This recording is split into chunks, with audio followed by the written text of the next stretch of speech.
میری جو تعلیم ہے وہ ہے BS آنرز انفارمیشن ٹیکنالوجی. میں پیدائشی قادیانی تھی اور الحمدللہ 1 سال پہلے اللہ تعالیٰ نے مجھے ہدایت دی اور میں نے اسلام قبول کر لیا اور الحمدللہ میں مسلمان ہوں. ہمارے خاندان میں جو قادیانیت ہے وہ میرے دادا جو ہیں ان کی وجہ سے آئی. میرے دادا وہ لوگ 2 بھائی تھے, فتح محمد اور حسین محمد. وہ ہندوستان کے ضلع امرتسر کے رہنے والے تھے. وہاں سے وہ لوگ ہجرت کر کے پاکستان آئے اور پاکستان آنے کے بعد انہوں نے فیصل آباد کا جو علاقہ ہے چھوٹا لٹھیا والا, یہاں پہ رہائش اختیار کر لی اور یہاں پہ انہوں نے قادیانیت قبول کی اور اس کے بعد قادیانیت کی جو تبلیغ تھی اس کو کرنا شروع کر دیا. تو میرے والد کی جو شادی ہے وہ 61 چک بیدیاں والا میں ہوئی اور جو میری والدہ تھی وہ بھی پیدائشی قادیانی تھی اور وہ بھی اپنے اس گاؤں میں یعنی کہ 61 چک میں وہ بھی قادیانیت کی جو تبلیغ تھی وہ کیا کرتی تھی. شادی کے بعد بھی انہوں نے ایسا ہی کیا کہ قادیانیت کی تبلیغ کرنا شروع کر دی اور ایسی پرورش جو ہے انہوں نے میری بہنوں کی کی. تو جیسی پرورش انہوں نے میری بہنوں کی کہ قادیانیت کی تبلیغ کو عام کرنا اور قادیانیت کے لیے مختلف علاقوں کے دورے کرنا, ویسی انہوں نے تربیت جو تھی وہ میری بھی کی. تو میرے والد صاحب جو ہیں ان کے پاس جو قادیانیوں کی جماعت کا جو ایک چندہ لینے کا عہدہ ہوتا ہے, چندہ تحریک جدید, اس کا جو چندہ تھا وہ لیتے ہوتے تھے, اس کے سیکٹری تھے.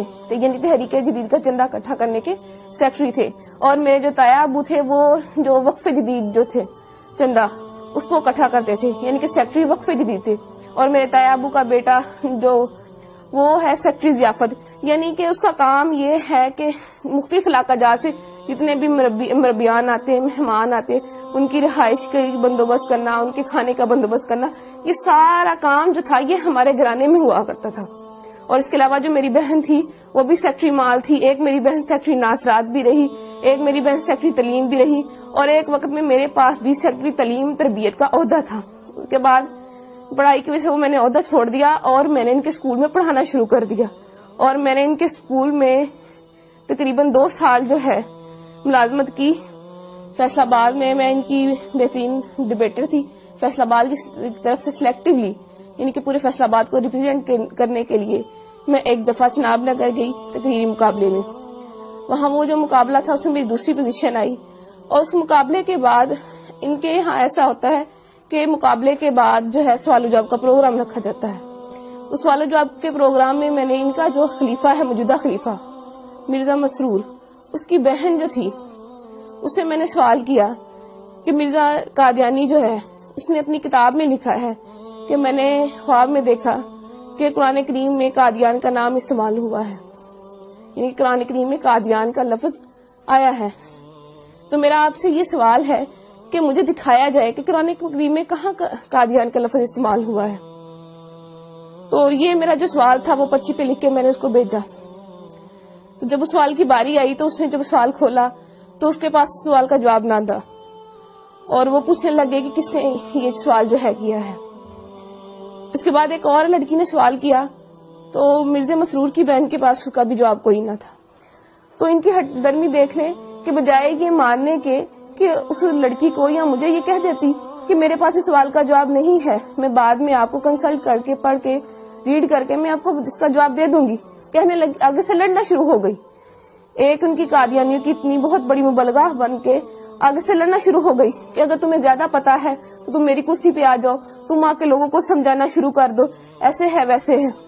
تو اس وقت ساتھ میری جو بڑی بہن, میں نے ان کو بتایا, میں نے کہا دیکھ لیں یہ جو سوال ہے کہ قادیان کا لفظ قرآن کریم میں کہاں استعمال ہوا ہے یہ میں نے لکھ کے بھیجا ہے, ان کے پاس اس سوال کا جواب نہیں ہے. تو میری بہن حیران ہو گئی اور مجھ سے پوچھنے لگی کیا واقعی میں ایسا ہے. میں نے اس کو بتایا جی بالکل ایسا ہے. اس کے بعد میں نے اس کو اور بھی سوال پوچھے, اپنی بہن سے پوچھے. میں نے کہا جب میں یونیورسٹی میں پڑھتی ہوں تو لڑکیاں مجھ سے سوال کرتی ہیں, ان میں سے کچھ سوال میں نے ان کو بتایا. میں نے ان کو کہا میرا غلام احمد قادیانی اس نے اپنی کتاب میں لکھا ہے ہم مکہ میں مریں گے یا مدینہ میں, اور حالانکہ مرزا صاحب کی جو وفات ہے وہ تو لاہور میں ہوئی تھی اور ان کو دفنایا قادیان میں گیا. تو میری بہن کہنے لگی کیا واقعی لکھا ہوا ہے. میں نے کہا ہاں لکھا ہوا. میں نے کہا پھر جو ہے انہوں نے اپنا ایک کشف جو ہے اس میں لکھا ہوا ہے کہ میں نے خواب میں دیکھا کہ میں خود خدا ہوں اور میں نے یقین کر لیا میں وہی ہوں. تو کہنے لگی کیا واقعی مرزا صاحب نے اپنی کتاب میں ایسا لکھا ہے. تو میں نے اس کو بتایا, میں نے کہا ہاں فلاں فلاں کتاب میں فلاں فلاں جگہ پہ لکھا ہوا ہے. تو وہ بڑی پریشان ہوئی.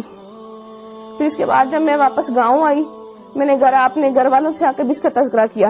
رات کو بیٹھے ہوئے تھے, میرے والد صاحب بھی بیٹھے تھے, میں نے اپنے والد صاحب سے بھی تذکرہ کیا. میں نے کہا ابو ایسے ایسے وہاں پہ جو بھی ہوا میں نے ان کو بتایا. تو میرے ابو پوچھنے لگے کیا واقعی لکھا ہوا ہے. اس کے علاوہ پھر میں نے ان کو اور بھی حوالہ جات دیے, جیسے کہ مرزا صاحب نے مسلمانوں کو گالیاں دی ہیں, یا مرزا صاحب نے یہ کہا ہے کہ اللہ تعالیٰ نے میرے گھر پیدا ہونا ہے. تو یہ باتیں ساری سن کے میرے ابو بہت پریشان ہو گئے. اس کے بعد جو تھا میری امی نے وہ ہمیں اس ٹاپک پہ بات کرنے سے منع کر دیا. میرے اسلام قبول کرنے کی وجہ کچھ یوں بنی کہ میں نے تعلیم مکمل کرنے کے بعد ایک اسکول میں جو ہے بطور ٹیچر انٹرویو دیا اور وہاں میری سلیکشن ہو گئی. ایک دن ہم بریک کے وقت بیٹھے ہوئے تھے تو اچانک مذہبی گفتگو جو تھی وہ شروع ہو گئی. تو ہمارے اسکول کے جو پرنسپل صاحب تھے انہوں نے قادیانیت کے موضوع پہ بات کرنا شروع کر دی. تو چونکہ میں قادیانی تھی تو میں نے بھی اس میں حصہ لینا شروع کر دیا. میں نے بھی ان کو بتایا کہ قادیانیت کے میں فضائل و مراقب جو تھے وہ انہیں بتانا شروع کر دیے, کہ قادیانیت ایسے ہے ویسے ہے, یعنی کہ قادیانیت کی ایک بڑی اچھی تصویر میں نے ان کو بتانا شروع کر دی. لیکن وہ جو تھے پرنسپل صاحب ان کو پتا تھا کہ قادیانیت کیسا کفر ہے, کیسی غلاظت ہے, کیسی گندگی ہے. تو انہوں نے قادیانیت کی جو عقائد تھے وہ بتانے شروع کر دیے کہ قادیانی جو ہے تو نعوذ باللہ مرزا قادیانی خود کو خدا کہتا ہے, خود کو محمد رسول اللہ صلی اللہ علیہ وسلم کہتا ہے, توبہ نعوذ باللہ کلمہ کی توہین کرتا ہے اور مسلمانوں کو گالیاں دیتا ہے, اہل بیت اطہار کی شان میں گستاخی کرتا ہے, صحابہ کی شان میں گستاخی کرتا ہے. جب یہ تمام باتیں میں نے سنی تو میں اتنا ڈر گئی کہ میں بہت زیادہ خوفزدہ ہو گئی, اور مجھے بالکل جو تھا وہ چین نہیں مل رہا تھا کہ کیسے ایک شخص جس کو ہم نبی مانتے ہیں وہ کیسے اتنی گستاخیاں کر سکتا ہے, کیسے اللہ پاک کی شان میں گستاخی کر سکتا ہے, یا آپ صلی اللہ علیہ وسلم کی شان میں گستاخی کر سکتا ہے. تو میں گھر آتی ہوں تو میں سو جاتی ہوں, اور میں نے جب خواب دیکھا تو میں وہ خواب دیکھ کے بہت ڈر جاتی ہوں. خواب کچھ اس طرح ہے کہ میں اپنے گھر کے باہر موجود ہوں, گرمیوں کے دن ہے, سخت گرمی ہے, اور میں گلی میں اکیلی موجود ہوں, میرا سر بھی ننگا ہے اور میرے پاؤں بھی ننگے ہیں. تو میں ڈر کے مارے دوڑنا شروع کر دیتی ہوں کہ مجھے کوئی مار نہ دے. بہت دوڑتی ہوں, اور پھر جب دیکھتی ہوں اپنے آپ کو ایک قدم بھی میرا آگے نہیں بڑھتا. اس بات سے میں بہت پریشان ہو جاتی ہوں کہ میں نے اتنی محنت کی, اتنی دوڑی, اتنی جو ہے ہمت کی میں نے, لیکن اللہ تعالیٰ نے میرا ایک بھی قدم آگے نہیں بڑھایا. اس وقت میری آنکھ کھل جاتی ہے اور میں دیکھتی ہوں کہ میرا پورا جسم جو ہے وہ پسینے سے شرابور ہے اور مجھے اپنے آپ سے بہت گندی بدبو آتی ہے. پھر اس کے بعد یہ خواب جو ہے مجھے متواتر آیا, اور جب بھی آتا مجھے ایسے ہی ڈرا جاتا. اس کے بعد چند دن بعد میں اسکول گئی تو وہ جو اسکول کے پرنسپل صاحب تھے وہ مرزا قادیانی کی کتابیں لے کے, روحانی خزائن کی مختلف جلدیں لے کے بیٹھے ہوئے تھے.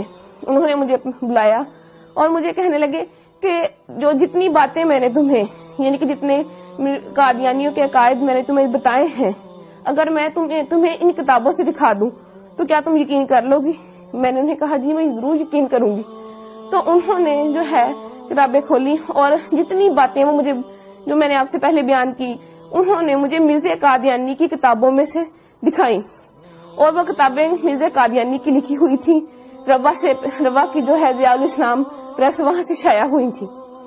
اس کے بعد جو ہے میری ملاقات, جو میرے دماغ میں شکوک و شبہات تھے یا سوالات تھے تو ان کو دور کرنے کے لیے میری جو ملاقات تھی وہ ایک سابق قادیانی جو کہ اب مسلمان ہو چکے ہیں اور ختم نبوت کے بہت بڑے مبلغ ہیں, عرفان محمود برق صاحب, ان سے میری ملاقات ہوئی.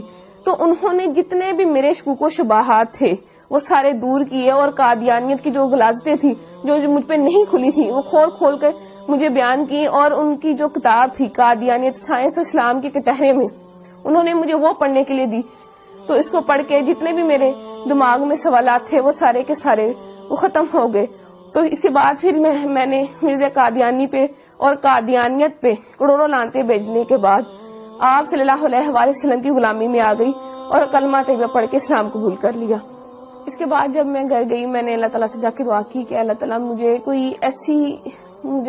کوئی رستہ بتا, کہ مجھے کوئی ایسا نشان دکھا کہ مجھے پتہ چل سکے کہ میں نے آج جو کیا میں سچ پہ ہوں, میں حق پہ ہوں. تو میں جو ہے میں سو گئی. تو میں نے وہی خواب جو میں پہلے دیکھتی تھی اور میں ڈر جاتی تھی، وہی خواب مجھے دوبارہ آیا کہ میں اپنے گھر کے باہر موجود ہوں، گرمیوں کے دن ہے، سخت گرمی ہے، اور میں ڈر کے مارے بھاگنا شروع کر دیتی ہوں. لیکن اس دفعہ معاملہ جو تھا وہ الٹ ہو گیا کہ جب میں ڈر کے مارے میں بھاگنا شروع ہوئی تو بھاگتے بھاگتے ایک میں پکی سڑک پہ پہنچ گئی. تو میرا سر جو پہلے ننگا ہوتا تھا اس پہ ایک سفید چادر آ گئی خود بخود، اور میں نے دیکھا کہ میرے سامنے ایک شخص احرام باندھے کھڑا ہے. جب میں نے اپنی نظریں اوپر اٹھائی تو میں نے سبز گنبد اور مینار کو پایا. تو اس کے بعد میری آنکھ کھل جاتی ہے اور مجھے اپنے آپ سے جو جہاں پہلے پسینے کی بدبو آتی تھی، اب مجھے اپنے آپ سے اتنی اچھی خوشبو آنے لگی.